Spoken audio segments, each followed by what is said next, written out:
से पहले आज ऑल पार्टी मीटिंग कन्वीन की गई है सर।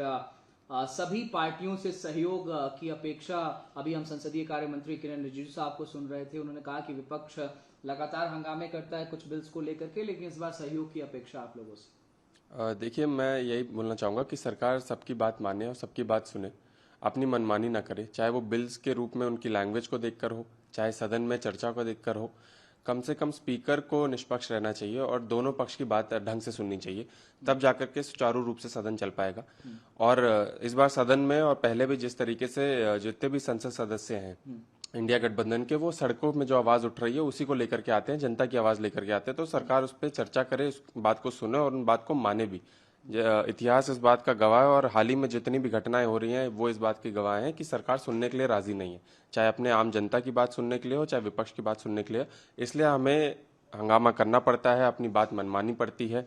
सदन को स्थगित भी अगर करवाना पड़े अपनी बात मनवाने के लिए तो हम करने का काम करते हैं। लेकिन हम सब चाहते हैं कि सदन चले, चर्चा हो और अच्छी चर्चा हो और सरकार सुन भी ले। मजबूत लोकतंत्र की यही नींव है कि पक्ष और विपक्ष ढंग से चर्चा करके उस पर संवाद करके उसका समाधान निकाले। लेकिन अगर सरकार मनमानी करेगी, डिक्टेटरशिप करेगी, तो हम भी रुकने वाली नहीं है। तृणमूल कांग्रेस के 20 बागी सांसदों को अलग बैठने की जो बात कही गई थी उसको अब स्पीकर साहब ने मंजूरी दे दी गई है। आज इस बागी गुट को भी ऑल पार्टी मीटिंग के लिए कन्वीन किया गया सर। देखिए, ये दुर्भाग्य है कि भारतीय जनता पार्टी और ये सरकार जिस तरीके से सांसदों को तोड़ रही है, क्योंकि बहुत अहम बिल्स आ रहे हैं जिनको पहले भी गिराया गया था पार्लियामेंट में और सीटिंग प्लान को लेकर के चर्चा थी। कई हमारे इंडिया घटक दल के ऐसे एमपीज थे और ऐसी पार्टियां थी जिनमें सीटिंग में फेरबदल हुआ है। उससे ये नहीं होगा कि विपक्ष की आवाज़ दब जाएगी, विपक्ष की आवाज़ बड़ी मजबूती से उठेगी, जनता की आवाज़ उठेगी। और सदन के अंदर, सदन के बाहर जिस तरीके से इस देश में अब हो रहा है, मुझे लगता है इससे बड़ी नाराजगी पहले इस सरकार के विरुद्ध नहीं देखी गई थी। एक तरफ nationalist citizens party of India है एनसीपीआई, दूसरी तरफ शिवसेना उद्धव बाला साहब गुट के 6 सांसद हैं जिन्होंने अब सपोर्ट कर दिया है शिंदे फ्रैक्शन को, और उसको भी कहीं ना कहीं स्पीकर साहब ने अप्रूवल दे दिया है इस मर्जर को लेकर। देखिए, मैं वही बोल रहा हूँ कि जिस तरीके से अभी हालात बने हैं और पिछले सत्र से लेकर के इस सत्र के बीच में जिस तरीके से विपक्ष गुट के सांसद उधर गए हैं, पूरा देश देख रहा है किस तरीके से उन पर दबाव डाला गया है, कैसे खरीदा गया है। लेकिन मैं बार बार यही बोल रहा हूँ, विपक्ष के सांसदों और विपक्ष के द्वारा, इंडिया गठबंधन के द्वारा और हमारे प्रमुख नेताओं के द्वारा जितने भी मुद्दे सड़क में लोग लड़ रहे हैं, चाहे वो स्टूडेंट्स का मुद्दा हो, चाहे वो राम मंदिर में चंदा चढ़ावा की चोरी का मुद्दा हो, चाहे वो किसानों का मुद्दा हो, ऐसे प्रमुख मुद्दे पे हम चर्चा चाहते हैं, हम आवाज़ उठाएंगे। और बस यही आशा करते हैं कि सरकार उन बात को मान ले, क्योंकि बहुत वाजिब मांग को भी लेकर के बहुत बड़े धरने और प्रदर्शन इस देश में हो रहे हैं। मॉनसून सत्र के ठीक पहले हमने दिल्ली में बहुत रसाकसी देखी। आप कल रात जंतर मंतर पर पहुंचे, तमाम दिग्गज नेता जंतर मंतर पर पहुंचे। कल हमने एक बड़ा तमाशा देखा, कैसे सोनम वांगचुक साहब को उठाया गया, सफदरजंग अस्पताल भर्ती कराया गया है। अब हाईकोर्ट सफदरजंग गीतांजलि आंगमो जी पहुंची हैं, वो कह रही हैं कि भाई सफदरजंग अस्पताल से हटाइए, उनको किसी प्राइवेट मेडिकल केयर में शिफ्ट करिए सोनम वांगचुक साहब को।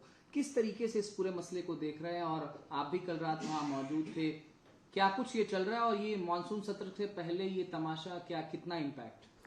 देखिए, मुझे लगता है इससे बड़ा मुद्दा अभी देश में कुछ नहीं है। जंतर मंतर में अगर आप अभी जाएंगे तो मुझे लगता है पूरा जंतर मंतर पैक्ड है और जंतर मंतर के बाहर भी सड़कों पे लोग अब मौजूद हैं। मुझे लगता है जो कल मार्च होने वाला है, पूरी दिल्ली की सड़कें भर जाएंगी।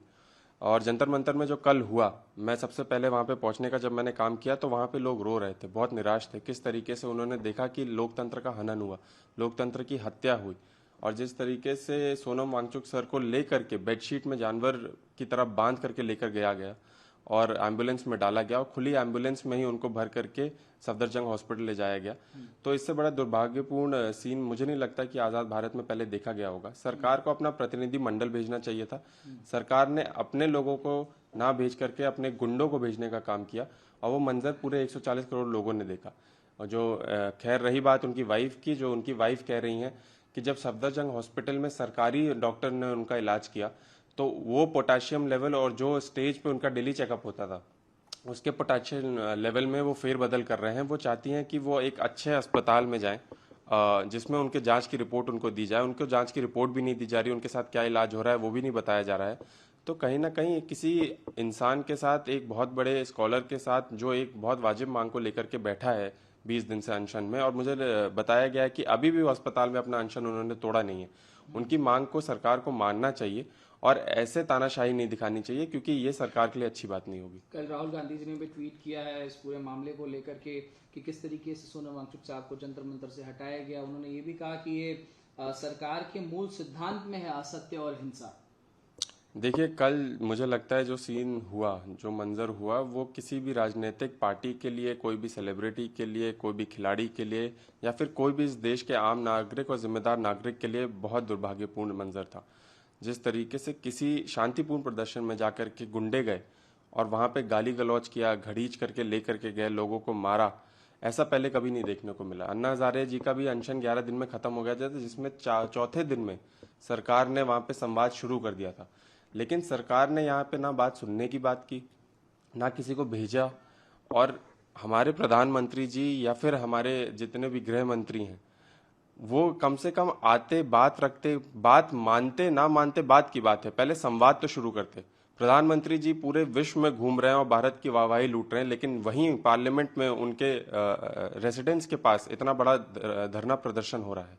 स्टूडेंट्स का पिछले 1 महीने से वहां पे प्रोटेस्ट चल रहा है, पीसफुल प्रोटेस्ट चल रहा है, कोई अनशन में बैठा है, कोई इंसान मरने वाला है, लेकिन प्रधानमंत्री जी वहां पे अपना मुंह मोड़कर नहीं देखते। मुझे लगता है कि ये तानाशाह की सरकार है और इस देश में लोकतंत्र अब बहुत बड़े खतरे में है।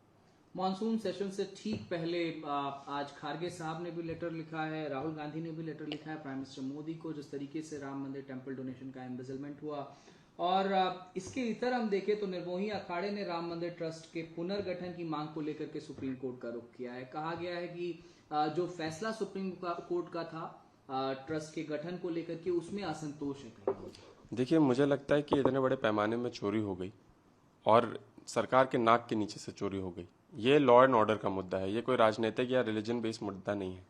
जो law and order Bharatiya Janata party जिसकी वाहवाही लूटती थी इतने समय तक, उन्हीं के नाक के नीचे से हजारों करोड़ की चंदा की चोरी हो गई। वही लोग जो ट्रस्ट के मेंबर्स थे, ट्रस्ट की अध्यक्षता कर रहे थे, प्रधानमंत्री जी के द्वारा नियुक्त थे। प्रधानमंत्री जी, मुख्यमंत्री जी के साथ उनकी फोटो वीडियो है, जब भी वो राम मंदिर जाते थे वो लोग उनको घुमाने का काम करते थे। हम पूरा विपक्ष और मुझे लगता है कि आम जनता जो आस्था रखती है और प्रभु श्री राम में आस्था रख करके उन्होंने चाहे 10 रुपए का चढ़ावा किया हो, चाहे करोड़ों रुपए का चढ़ावा किया हो, वो सब ये मांग कर रहे हैं कि अब जो ट्रस्ट बने, ना उसमें कोई अधिकारी हो, उसमें धर्मगुरु हो, कुछ ऐसे साफ सुथरे लोग हों जो चंदा चढ़ रहा है वहां पे वो लोगों के लाभ के लिए लगे, मंदिर के लिए लगे, ना कि चोरी के लिए वहां वो चला जाए। बस यही मांग करते हैं पूरा विपक्ष, और मुझे लगता है हमसे ज्यादा जिन लोगों ने अपनी आस्था में चंदा चढ़ाया था वो लोग इस चीज की मांग कर रहे हैं।